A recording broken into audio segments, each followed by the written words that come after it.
Germany, autumn 1944, 14,000 feet over Thuringia.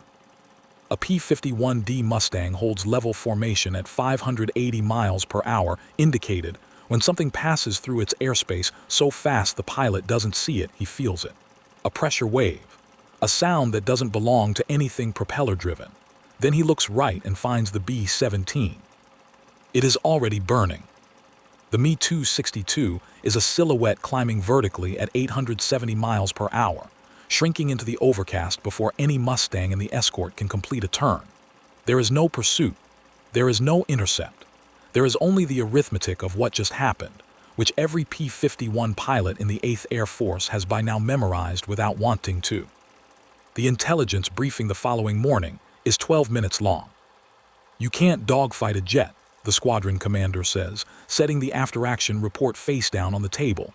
"Physics won't allow it." Robin Olds, 24 years old, 479th Fighter Group, 107 combat missions, said nothing. He looked at his hands on the table. He was thinking about something else entirely. The numbers from autumn 1944 carry their own weight without commentary.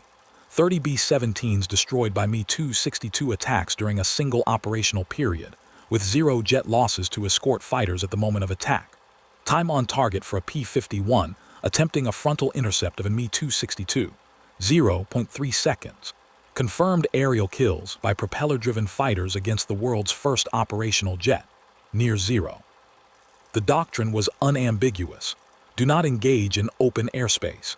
You cannot win a foot race against a machine that is 100 miles per hour faster than your maximum. By April 1945, 26 Mi-262s would be confirmed destroyed in a single month. Not by faster aircraft, not by better guns, by one throttle response that took 8 seconds longer than any pilot in JG-7 had accounted for. Olds looked at his hands. He already knew something about what happens to engines when pilots panic. To understand what Robin Olds understood, it helps to understand what everyone else was looking at in the autumn of 1944. The 8th Air Force had been bombing Germany for 2 years. The campaign was working, refineries burning, rail lines cut, aircraft production disrupted, but it was working slowly, and at a cost that the casualty tables made difficult to ignore. August 1943, 60 bombers lost in a single day, over 600 men.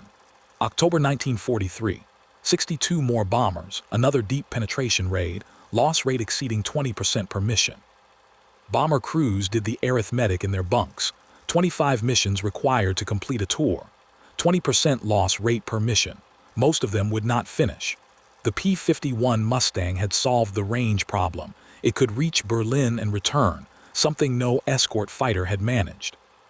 It had not solved the second problem, which was that Luftwaffe pilots were still killing Americans at ratios that made the senior staff uncomfortable and the junior staff dead. Then, in November 1944, something categorically different appeared over Germany. Not faster by 10 miles per hour or 20 miles per hour. Faster by a full generation. The Mi-262A1A, twin Junkers 4 engines, 870 miles per hour maximum speed, 4 cannons of 30mm Mk, 108 capable of removing a B-17 from the formation in a single firing pass.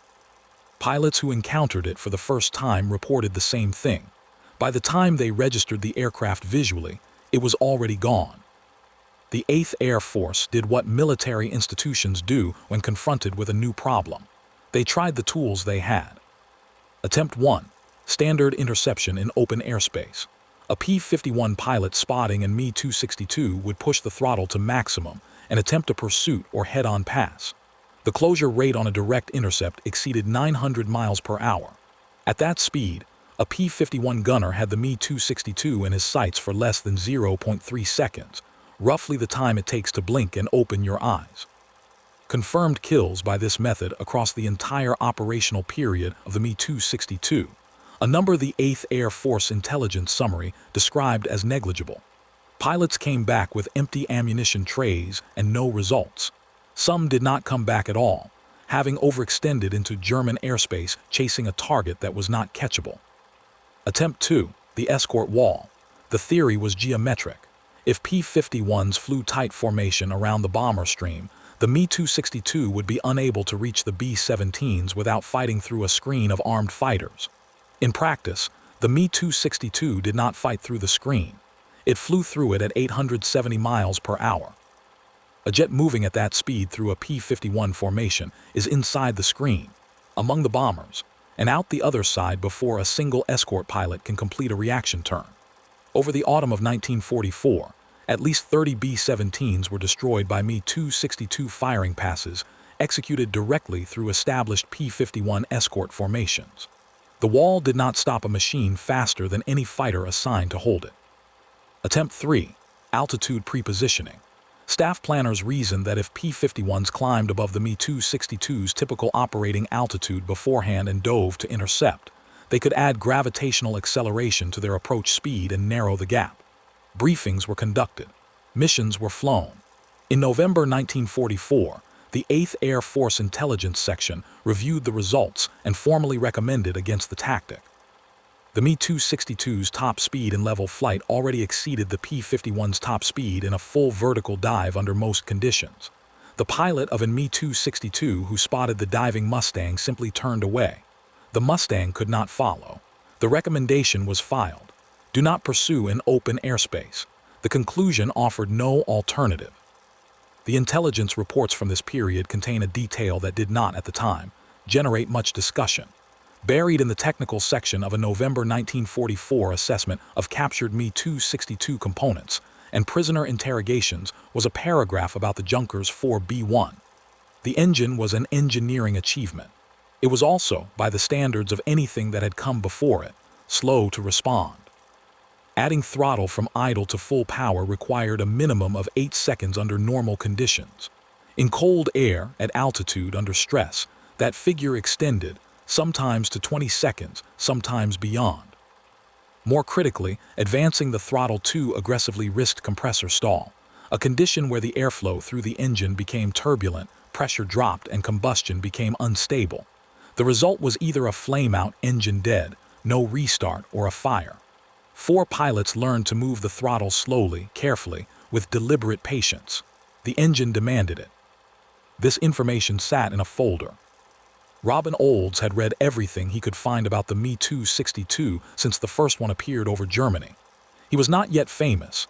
That would come in Vietnam, 2 decades later, flying an F-4 Phantom and shooting down MiGs at an age when most fighter pilots had retired. In 1944, he was a 24-year-old first lieutenant from Colorado, son of a brigadier general, a former offensive tackle for the Army football team at West Point, with 12 confirmed kills and a reputation among his squadron for flying closer to German aircraft than doctrine recommended. His flight suit ran large across the shoulders. He was not especially interested in what doctrine recommended. What he was interested in was a question nobody else seemed to be asking. Not what happens when the Me-262 is at 870 miles per hour, but what happens when it is not. What happens during the 8 seconds between the moment a pilot reaches for his throttle and the moment his engines answer.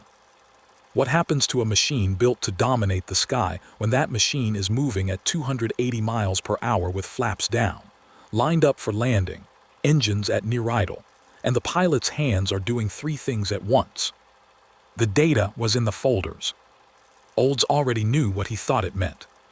The encounter begins not with a decision, but with an absence of one. A P-51D at 4,500 feet over central Germany on a clear morning presents a known set of options when a Me-262 appears on a crossing course at 2,000 yards.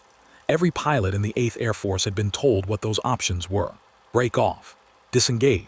Do not commit to a pursuit you cannot win. The briefing was rational.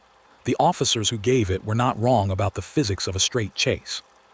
They had not accounted for a geometry that was not a straight chase. The Me-262 crosses the forward arc at 750 miles per hour, engines audible as a high thin whine with no propeller sound underneath it, a noise the ear hasn't learned to locate correctly, arriving from somewhere it seems impossible for an aircraft to already be. Distance between the 2 aircraft, 1,800 yards. Closing rate on the crossing track, fast enough that there is no decision window if you wait for the aircraft to look threatening. The standard response to that closing rate is to break away, push the throttle, drop a wing, Put distance between yourself and a machine that has 170 miles per hour on you in a straight line. Every pilot in the formation knows this. The reflex has been briefed and drilled and confirmed by 3 months of after-action reports from pilots who tried the alternative and did not write after-action reports. Olds doesn't break away. He banks the P-51 not away from the Me-262 and not toward it. He banks across it, a flat scissors entry, left wing dropping 60 degrees, throttle held, committed to a horizontal turn that will not close the distance in any conventional sense, but will do something else entirely. Something the Me-262 pilot's training has not prepared him for. It will make him move. At 0 seconds, altitude 4,500 feet, P-51D airspeed 580 miles per hour, Me-262 on crossing track, 1,800 yards, speed approximately 750 miles per hour, entry into flat scissors, left bank 60 degrees. The Merlin engine responds to control input in the time it takes to move a wrist. This is not a minor detail, it is the entire mechanism of what follows. At 7 seconds, Me-262 has adjusted its track. The pilot has seen the Mustang bank and has done what pilots at 750 miles per hour instinctively do. He has moved to close the angle, to maintain his position relative to a target that is turning. This is correct procedure. It is also the first commitment.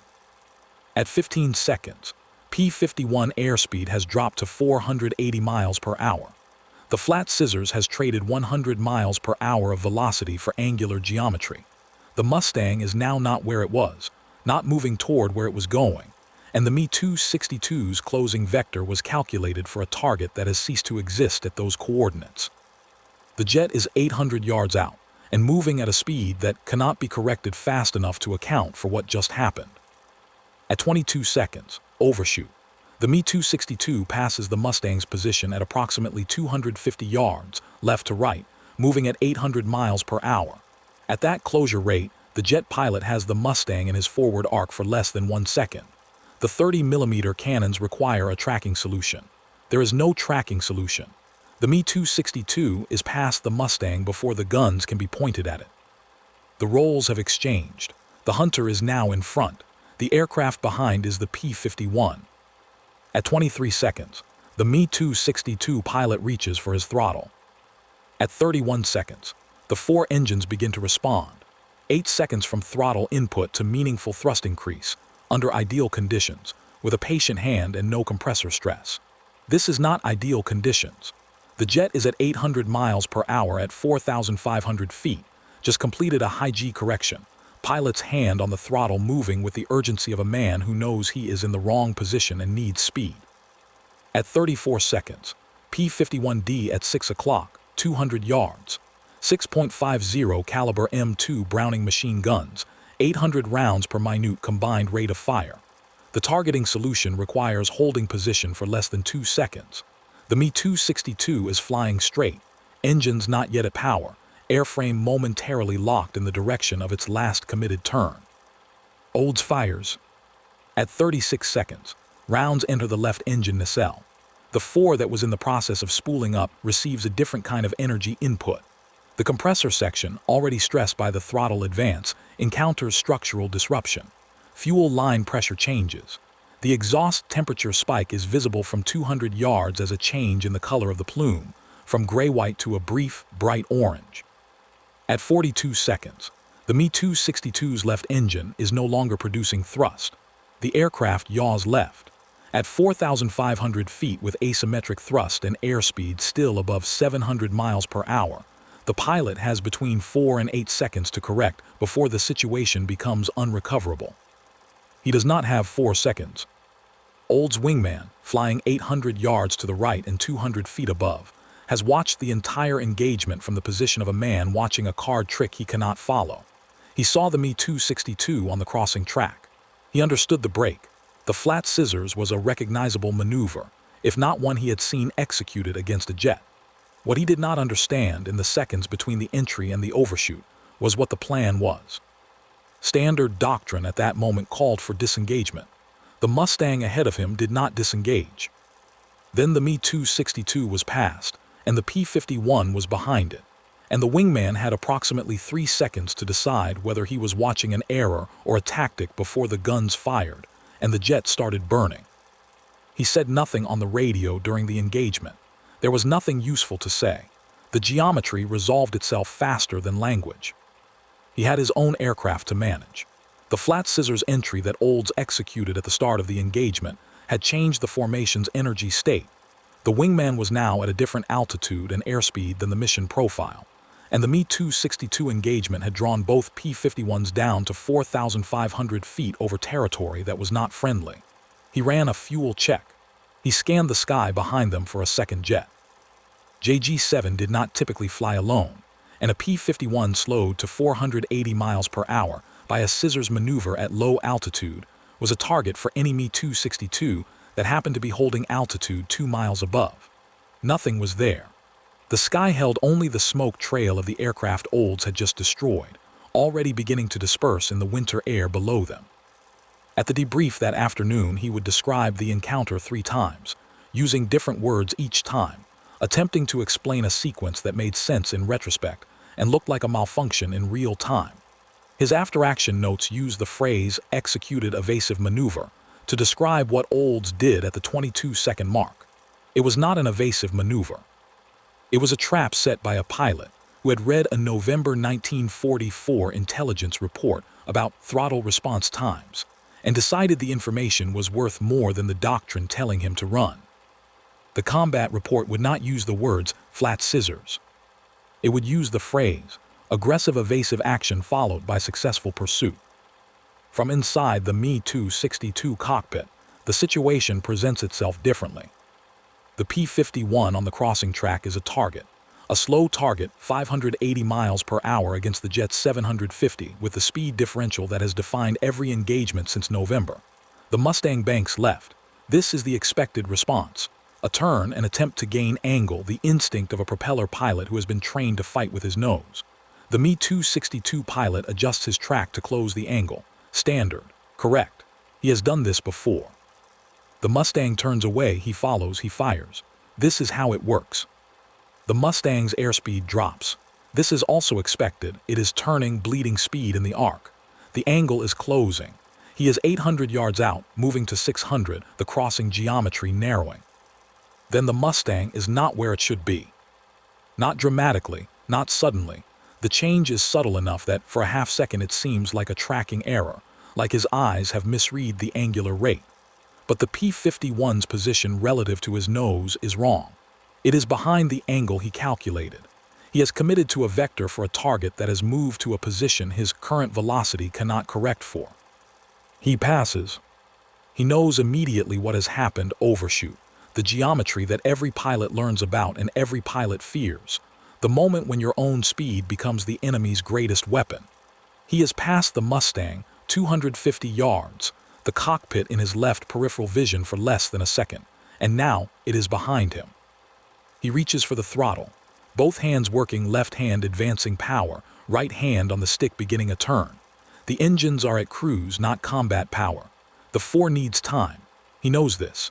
He pushes the throttle forward with the control and the patience that months of flying the aircraft has taught him. Too fast and you risk stall, too slow and you are not accelerating.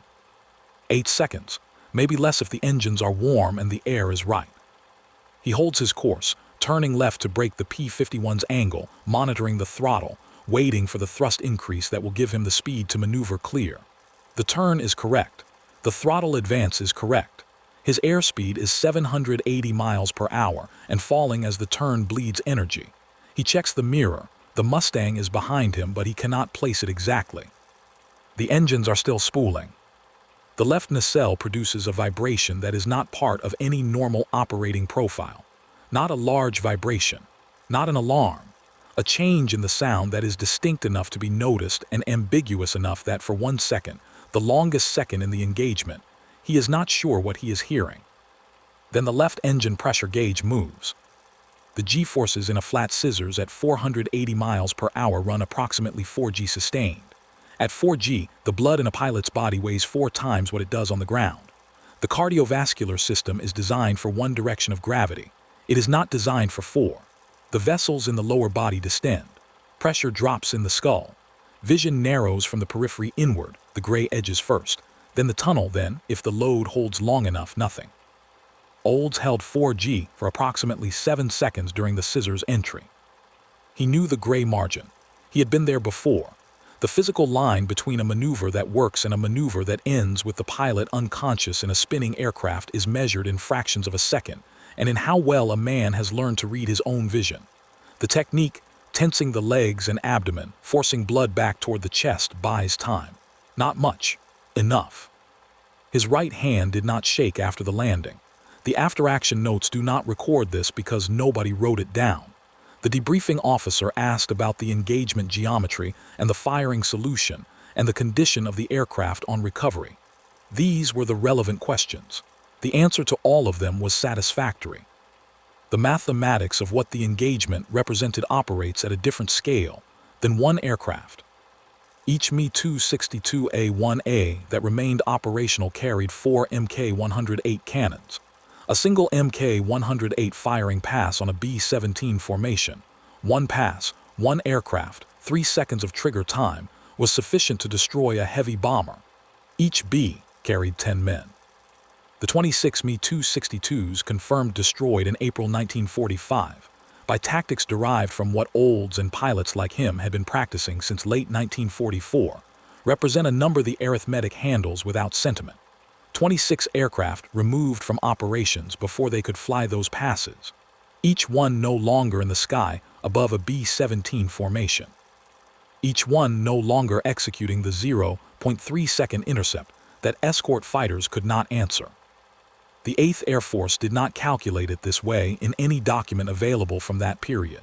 The documents record aircraft destroyed and missions flown and loss rates per sortie. The connection between a jet on the ground at Leipzig and a bomber crew completing its tour somewhere over England is not the kind of calculation that appears in a combat report. The combat report on the engagement itself runs to 3/4 of a page.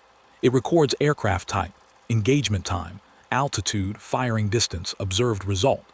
The observed result is listed as enemy aircraft destroyed, left engine fire, aircraft lost control. Under tactical notes, the engagement is summarized in one sentence: aggressive evasive action followed by successful pursuit and confirmed kill. The words flat scissors do not appear. The words throttle response do not appear. The words for do not appear. The citation does not describe what happened. It describes the outcome. These are not the same document. In January 1945, the 8th Air Force issued a directive that did not use the word impossible anywhere in its text. The directive assigned P-51 groups to standing patrol patterns over known Me-262 operating bases, Leipzig, Rhine-Main, Munich, and 4 secondary fields in the corridor.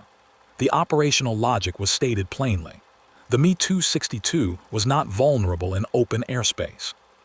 It was vulnerable at the moment its engines were most constrained. On approach, gear down, throttles at near idle, committed to a glide path at 290 miles per hour with 8 to 30 seconds between a pilot's decision to accelerate and the moment the 4 honored that decision.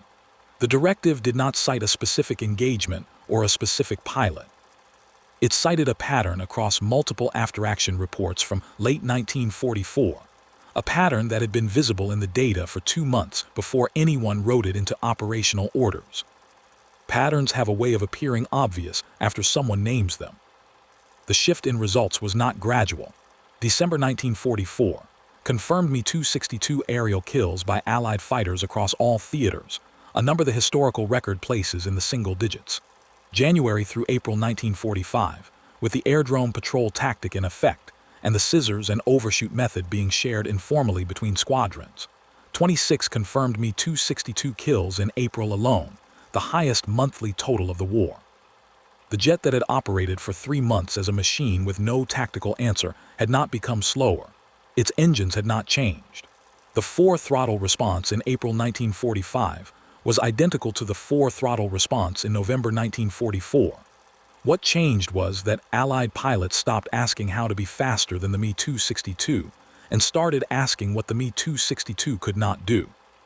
Barr survived the war.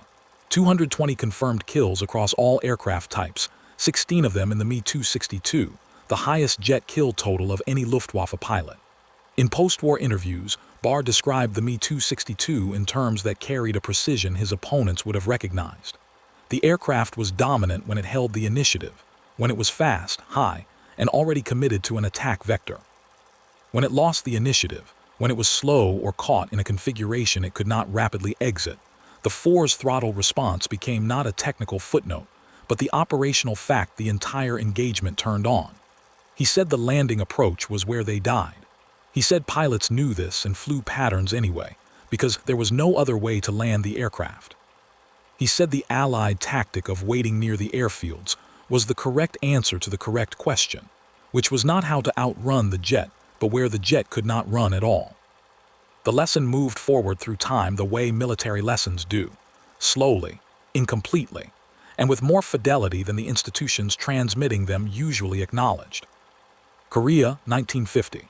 American pilots in F-86 Sabres encountered MiG-15s with a performance profile that echoed the Me-262 problem in a different key. A Soviet jet with a ceiling advantage, a speed advantage at altitude, and a throttle response on its VK-1 engine that was meaningfully slower than the F-86's General Electric J-47.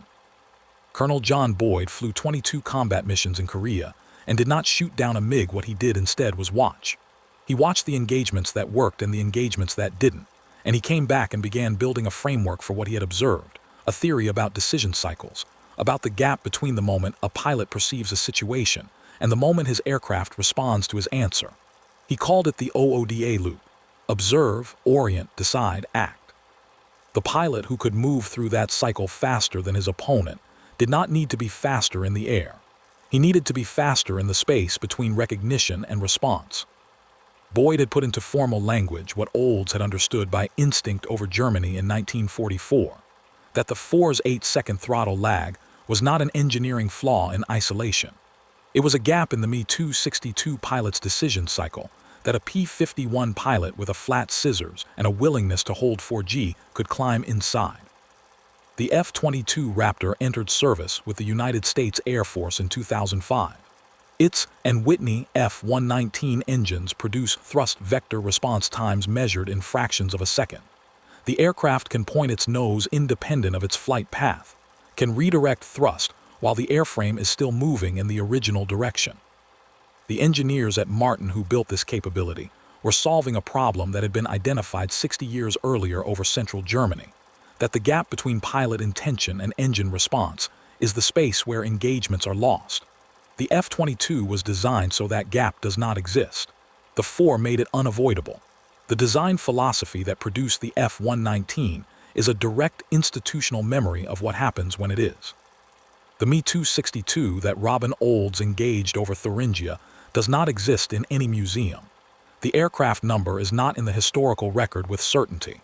What does exist is Me-262 A1A, 500,071, in the collection of the National Museum of the United States Air Force in Dayton, Ohio. It is displayed 30 feet from a P-51D. The two aircraft are separated by a generation of engineering and connected by a single operational fact that the autumn of 1944 made undeniable. Speed is a condition, not a guarantee. Every machine that has ever been called untouchable has been touchable somewhere. The Four was touchable in the 8 seconds after a pilot's hand moved on the throttle and before the engines answered. Olds went to Vietnam in 1967, flew 152 combat missions in an F-4 Phantom, and shot down 4 MiGs. He was 44 years old. He grew the mustache that became his signature when the Air Force told him regulations prohibited it. He wore it anyway. In debriefs, younger pilots asked him where he had learned to fly the way he flew, the aggression, the angles, the willingness to put the aircraft in a position that looked wrong from outside. He said he had learned it from a technical report about a German engine that took too long to answer.